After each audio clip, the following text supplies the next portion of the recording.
હવે ઓલા જેનીના પપ્પાને કેમ છે હે ડબ્બી? હું લાગે છે ક્યારે નક્કી થશે પાછું લગ્નનું? એલી હમણાં તો કાંઈ ખબર નથી. ઝાડા થઈ ગયા છે ને એ તો બેડ રેસ્ટ છે. 2 દિવસથી તો મેં ભાડ્યા જ નથી. ઘરમાં જ છે આમ તો, પણ 2 દિવસથી તો બહાર જ નથી નીકળતા. એલી અમે કંઈક કેટલીક તૈયારીઓ કરી હતી ને કેટલા બધા કપડાં સીવડાવ્યા હતા ને કેટલુંક લીધું હતું ને જોને કેવું થયું. મૂડ જતો રહ્યો બધાનો. હા એલી હાસી વાત છે. આપણે આટલી તૈયારી કરી હોય અને પછી સેલે આવું થાય એટલે મૂડ તો જતો જ રહે ને. પણ આ બધા છે ને ફોરેનર આવા જ હોય, નબળા. ઘડીક કંઈક આડું અવડું થાય ને ખાવા પીવામાં એટલે માંદા પડી જાય. સવારના 5 વાગ્યામાં તમારે લોકોએ સોવટું કરવાની છે કે દૂધ લેવાનું છે? ક્યારનો મને અહીંયા ઊભો રાખ્યો છે. જટ દૂધ લઈ લો એટલે મારે બીજી ગલીમાં જવાનું છે પછી. એટલે આ દૂધવાળાનો જીબડો બહુ વધી ગયો છે નહીં? આખા ગામમાં એકલો ઈ જ દૂધવાળો છે ને એટલે પાવર બહુ કરે છે મારો હારો. ઘડીક વાર અમે બેનપણીઓ વાતું કરીએ એમાં તારા પેટમાં શું દુખે છે? તારે તો જેમ કે મોટો બિઝનેસ ખોલવાનો હોય એમ કે દૂધ વેચવાનું છે તો 2 મિનિટ મોડો રહે તો હું થઈ જાહે? તો દૂધ વેચવાનો મારો બિઝનેસ જ છે. તમારી જેમ હું કઈ નવરો નથી. આખો દિવસ સોવટું કરે રાખો છો ગામ નહીં. એલી ડબ્બી તારી વાત હાસી છે અને બહુ પાવર છે. અને દૂધવાળા સાંભળી લે એક વાત. ગઈકાલે જે દૂધ આવ્યું હતું ને એમાં એટલું બધું પાણી હતું અને જેવી મેં સા મૂકીને એ ભેગું ફાટી ગયું. પછી ઠેઠ દુકાને જઈને મારે કોથળીવાળું દૂધ લાવવું પડ્યું. તો પછી તને રૂપિયા આપવાનો શું મતલબ? તેને કરતાં કોથળીવાળું દૂધ ન લઈ આવી? એ કોથળીવાળા દૂધમાં મારા ત્યાંથી દૂધ ભરેલું હોય છે. કઈ અલગ દૂધ નથી હોતું ત્યાં. અને તમને ન ફાવતું હોય તો તમે એક ગાય રાખી લો. એક કામ કરો, જાતે જ દોજો ને જાતે જ દૂધ કાઢજો. બહુ કચકચ હોય ને તો પછી જાતે જ ગાય લઈ લેવાની અને જાતે જ દૂધ દોઈ નાખવાનું. અને હવે હું જાઉં છું. મારે તમારામાંથી કોઈને દૂધ નથી દેવું. હાલો, હાલતી ના થાવ. એડી ભમરી રેવા દે ને. હવારમાં હું કકડાટ કરે છે આની યારે. હવારમાં હું સા નહીં પીવડાવું ને મારા એને તો ઈ મારી ઉપર માથે ચડીને નાચશે. હમણાં જવા દે ને બાપા. એલી ના હે નો આપે દૂધ. મહિનાના એડવાન્સમાં રૂપિયા લઈ લે છે મારો હારો. હાલ દૂધ આપ, 1.5 કિલો દૂધ આપજે મારું. અને મારે આજે સેજ વધારે જોશે, 2.5 કિલો દૂધ જોશે. ઓલી અમારી જેની સ્મૂધી પીવે છે એટલે એની માટે દૂધ વધારે લેવું પડે છે. 2.5 કિલો દેજે દૂધ. અને એટલે મારું તો રોજનું બંધાવેલું છે એટલું જ, 1/2 કિલો. અને આ પાછળ ઊભા છે વાહડા જેવા બેન, તમારે કેટલું જોઈએ છે દૂધ? મોઢામાંથી ફાટો તો ખરા. એટલે મારે આજે દૂધ નથી જોતું. હું તો બધાને એમને એમ ગુડ મોર્નિંગ કહેવા આવીશું. और तुमको दूध लेने का है फटाकड़ी मैडम? हाँ लेना तो है, पर ये दूध वाले को पूछो ना कि उसके पास लैक्टोज फ्री दूध है क्या? કોણ જાણે કયું દૂધ માગે છે? એ એલા ભૂરા, છે તારી પાસે આજે ફ્રી માગે છે એ દૂધ છે? નહીં, ફ્રીનું દૂધ નહીં મળે. જોતું હોય તો રૂપિયા દઈને દૂધ લઈ જાઓ. મફત દૂધ થોડું કોઈ આપે. ખબર નહીં કેવા લોકો રહેશે આ સોસાયટીમાં. એક એકથી નંગ ભર્યા છે. एली फटाकड़ी नहीं है फ्री का दूध उसके पास. हाँ तुम तुम्हारे वो सोपारी बेबी को बोलना, हाँ वो फ्री का लेके आएगा. उसको देखते ही सब लोग फ्री का दूध ने करियाना शाक भाजी सब कुछ फ्री का ही दे देते हैं. तो उसको बोलना तुम. हाँ ठीक है डब्बी, नो प्रॉब्लम. હાલો લ્યો, બધાનું દૂધ આપી દીધું છે અને હવે હું જાઉં છું. તમારે તમારી પંચાતું ચાલુ રાખો. હાલ હાલ એલી ઘરે જઈએ હવે. હજી તો નાસ્તો બનાવવાનો બાકી છે અને બધા ઉઠી જ ગયા હશે. હવે ઉઠશે એ ભેગા બધા સા ને બધું માગશે. અમારે તો બધાને ઉઠે એ ભેગી સા જોઈએ એટલે ઝટ મારે સા મૂકવી જોશે પહેલા તો. હાલ હાલ મળીએ પછી હાંજના, હો ને? બેહવા આવજે. વાહ ડબ્બી દીકરા, સુગંધ તો બહુ જ સરસ આવે છે. હું બનાવ્યું છે આજે નાસ્તામાં? પપ્પા આજે સુરતનો ફેમસ લોચો બનાવ્યો છે અને મસ્ત એલસી વાળી સા બનાવી છે. બહાર ઝરમર વરસાદ આવતો હતો ને એટલે મેં કીધું લાવ આજે લોચો બનાવું. બહુ જોરદાર દેખાય છે હો ડબ્બી. મજા આવી જવાની છે આજે નાસ્તો કરવાની. એટલો બધો કાંઈ સારો નથી બન્યો ડબ્બા ભાઈ. તું વધારે પડતું સડાવતો જાસ તારી વૈરીને. કાંઈક આટલું કમથું બનાવ્યું હોય ને તો એ વાહ વાહ ડબ્બી, બહુ જોરદાર બન્યું છે. કાંઈ શક્કરવા નથી આ લોસામાં. મીઠું જ ઓછું છે. મીઠું લોસામાં નહીં, તારામાં ઓછું છે. ટીનું કોઈ કાંઈક બનાવ્યું હોય ને મહેનતથી તો પ્રેમથી જમી લેવાય. એમાં ખાસા ખુશી કાઢવા ન બેસાય. તારી બૈરી માટે કાંઈક કહીએ ને એટલે તું સીધો ઊભો થઈ જાસ. કાં કહેવા માટે ડબ્બા ભાઈ? પેલા તું આવો નતો, બહુ બદલાઈ ગયો છો તું હમણાંનો. અને આના કરતાં તો 70 વાર મારી મમ્મીનો લોચો હારો બને છે. મારી મમ્મી જેવું બનાવે ને એવું દુનિયામાં કોઈથી ન બને.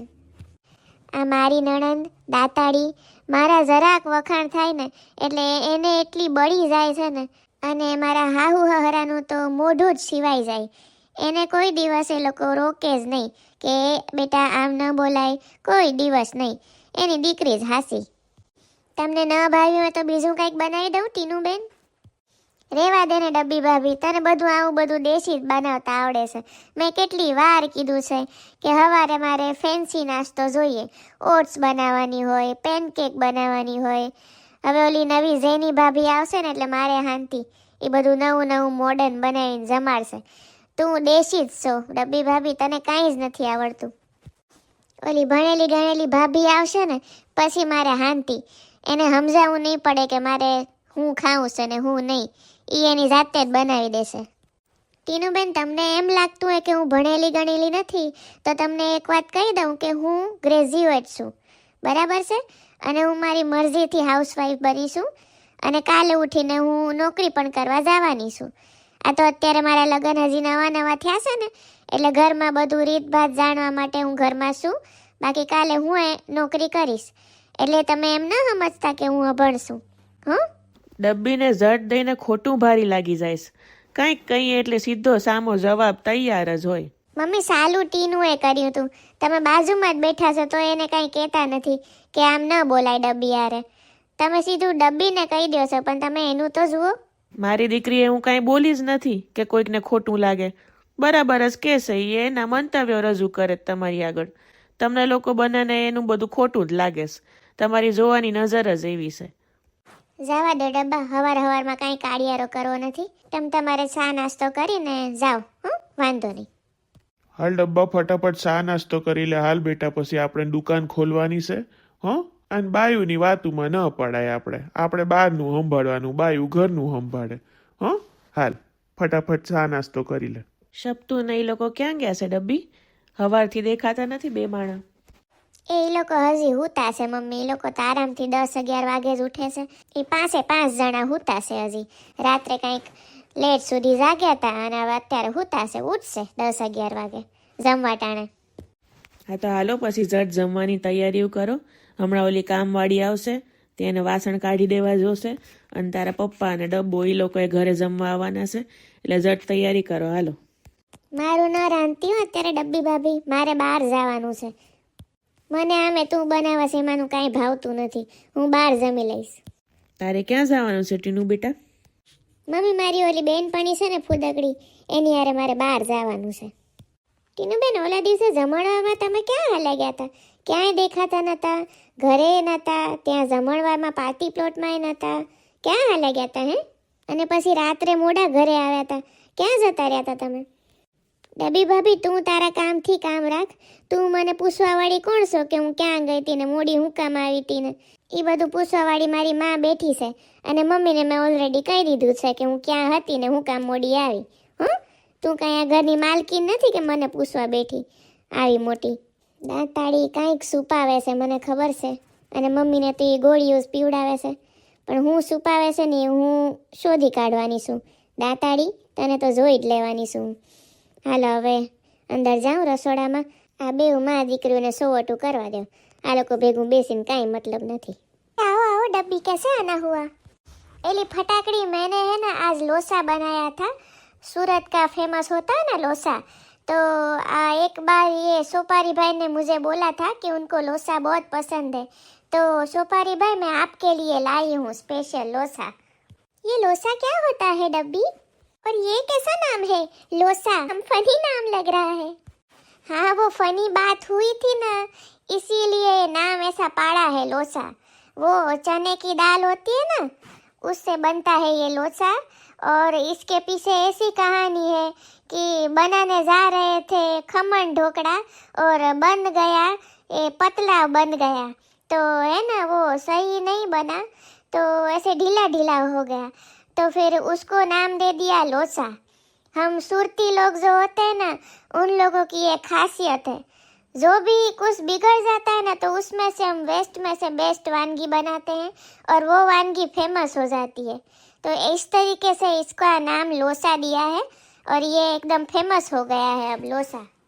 अरे धन्यवाद डब्बी बहन, धन्यवाद. सूरती लोसा तो मेरे को बहुत पसंद है।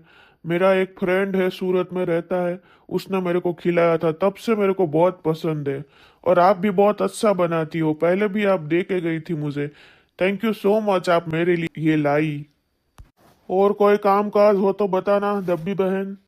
कामकाज में तो ऐसा है सोपारी भाई कि आप एक काम करो ना, ये मेरे सब्सक्राइबर्स जो है ना उनको बोलो ना कि वीडियो देखते हैं ना तो मेरा जो वीडियो है ना उसके नीचे कमेंट करे कि वीडियो कैसा बना था और कैसा लगा, और वीडियो को लाइक भी करें।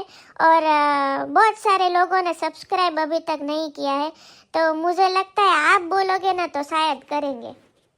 अरे मेरे दोस्तों, आप यहाँ तक वीडियो देखे, थैंक यू सो मच।